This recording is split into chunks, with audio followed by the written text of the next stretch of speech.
2025년 10월 24일 금요일 아침을 여는 생명의 큐티 시간입니다.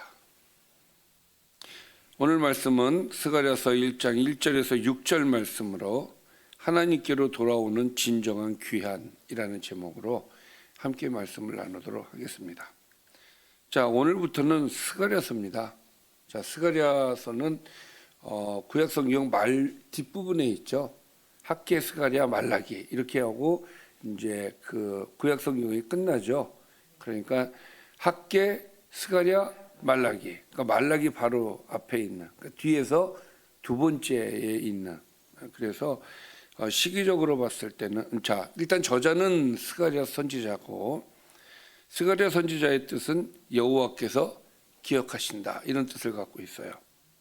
자, 그리고 시기는 주전 520에서 518년경이고, 이때가 이제 언제냐면은 이제 포로 귀환 시점입니다.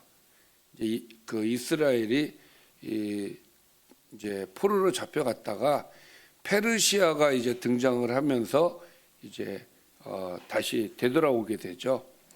그래서 1차 귀환 때 돌아온 인물이죠.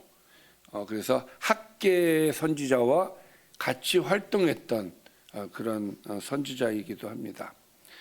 자, 배경, 바벨론 포로 귀환 후 이제 기록이 되어진 것이고, 자, 주제, 내용은 무엇이냐면은 무너진 성전의 재건을 독려하는 내용이 있고, 그 다음에 회개와 회복의 메시지가 담겨져 있습니다.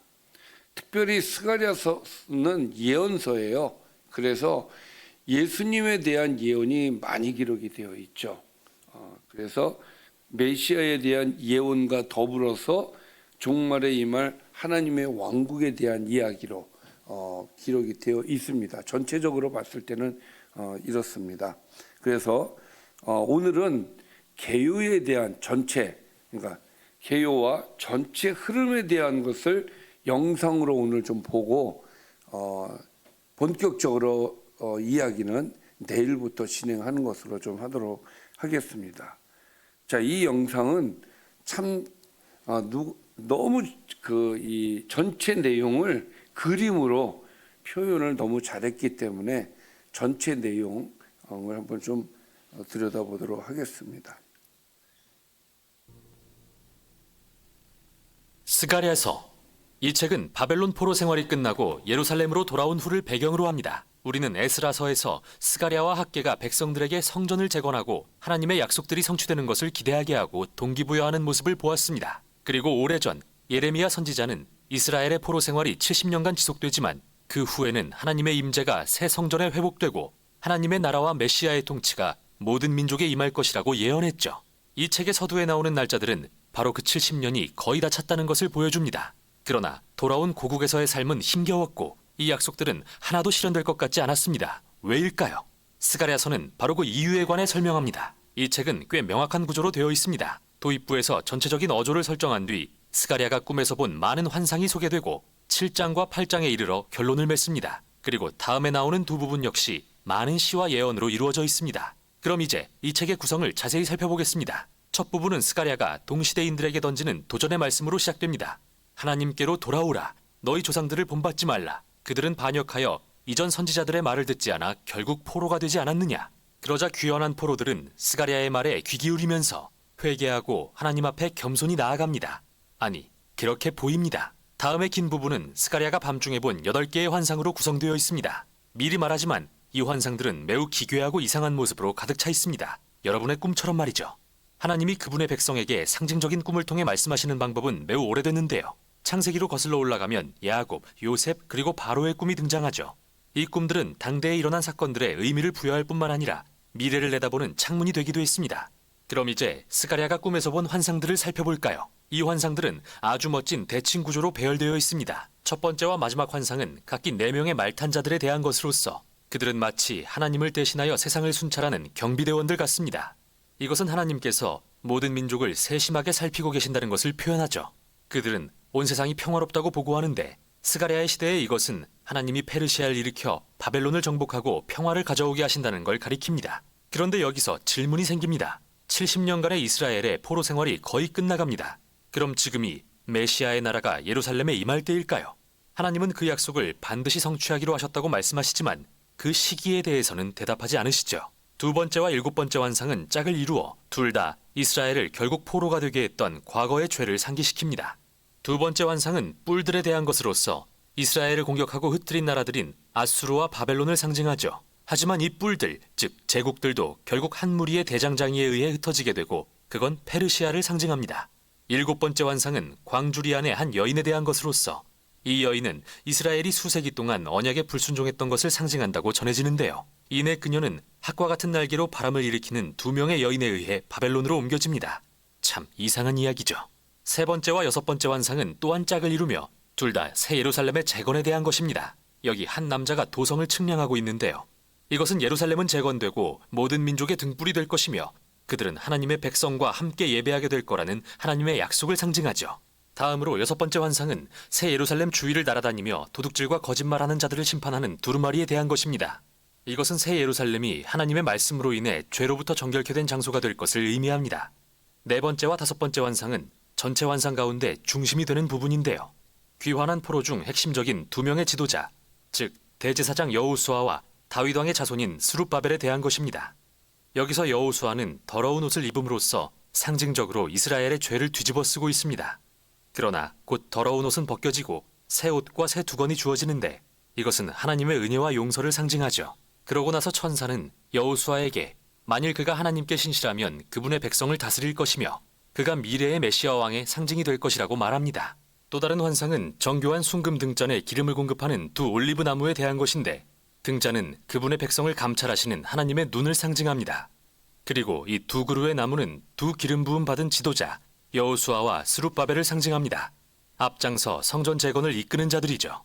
하나님은 성전 재건의 성공은 정치적 책략의 결과로 주어지는 게 아니라고 하시며 이들 두 지도자는 반드시 역사하시는 하나님의 영에 의지해야만 한다고 말씀하십니다. 1년의 환상이 끝나갈 때 스가랴에게 추가로 환상 하나가 더 주어집니다. 그 주제는 중심이 되는 네 번째와 다섯 번째 환상에서 이어지는 것으로서 다시 대제사장 여호수아에게 왕관이 씌워지고 그는 미래의 메시아 왕에 대한 상징이자 하나님 나라의 제사장이 될 자로 표현되죠. 그러고 나서 스가랴는 이 모든 환상의 성취는 오직 이 세대가 하나님께 신실하고 언약의 규례에 순종할 때에만 가능하다고 말하며 이 부분을 마무리합니다. 이 세 개의 환상들이 함께 강조하는 것은 메시아의 나라는 오직 그분의 백성이 하나님께 신실할 때에만 도래한다는 것입니다. 이제 그의 환상들이 결론에 이를 때 스가랴는 또 다른 도전을 제시합니다. 지난 70여 년간 무너진 옛 성전을 애통해하던 한 무리의 이스라엘 사람들이 와서 그에게 묻기를 이제 슬퍼하기를 멈춰도 되나요? 하나님의 나라가 곧 임하는 게 아닌가요?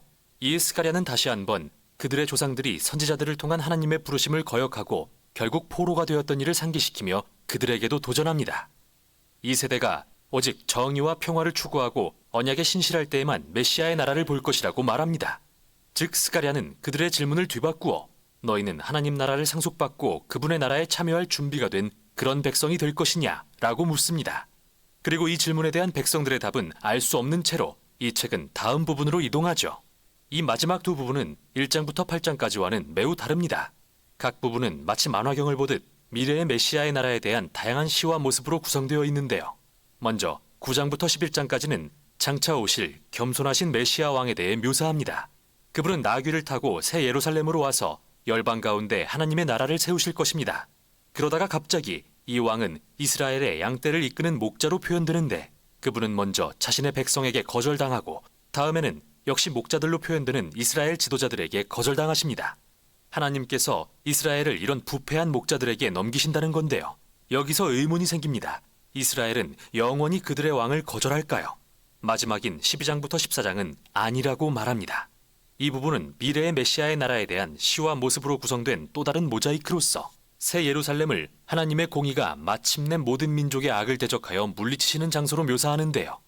이는 요엘서와 에스겔서에 나타난 주제와도 매우 비슷합니다. 그런데 하나님은 그분의 백성들의 마음속에 있는 불순종 또한 대적하실 것입니다. 하나님은 그들에게 자신의 영을 부으시어 그들이 메시아로 오신 목자를 반역하고 거절했던 사실을 회개하며 슬퍼하게 할 것이라고 하십니다. 마지막 장의 결론은 새 예루살렘이 모든 민족이 모이는 장소가 되는 것인데요. 이 도시는 새로운 에덴 동산이 되고 성전에서 흘러나오는 생명수의 강은 모든 피조물의 치유를 가져다 줍니다. 이 책은 이렇게 끝이 납니다. 그리고 스가랴는 우리에게 1장부터 8장과 9장부터 14장의 관계에 대해 생각할 여지를 남기는데요.